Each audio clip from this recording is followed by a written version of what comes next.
ದೇವಾನು ದೇವತೆಗಳು ಆದರದಿಂದ ಸ್ವಾಗತಿಸಿ ಗೌರವ ಸನ್ಮಾನಿತನನ್ನಾಗಿ ಮಾಡಿದರೆ ನಿನ್ನ ಗಂಡನಾದ ಬೂದಿ ಬಡಕ ಕಣ್ಣು ಮುಚ್ಚಿ ಕುಳಿತಿದ್ದ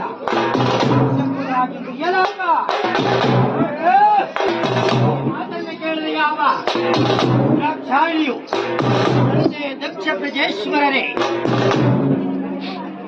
ನನ್ನ ಪತಿ ಸರ್ವಲೋಕಾಧಿಪತಿ, ಅಂತವರಲ್ಲಿಯೂ ನೀವು ಗೌರವವನ್ನು ಅಪೇಕ್ಷಿಸುವುದೇ? ಈ ಮಾತನ್ನು ಕೇಳಿದ ಯಾವ ದಕ್ಷ ಸರ್ವಲೋಕಾಧಿಪತಿ ಹೊನಿನ ಪತಿ,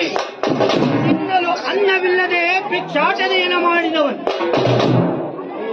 ಧರಿಸಲು ರುದ್ರ ಧರಿಸಲು ಆಭರಣವಿಲ್ಲದೆ ವಿಷಸರ್ಪವನ್ನು ಧರಿಸಿದವನು,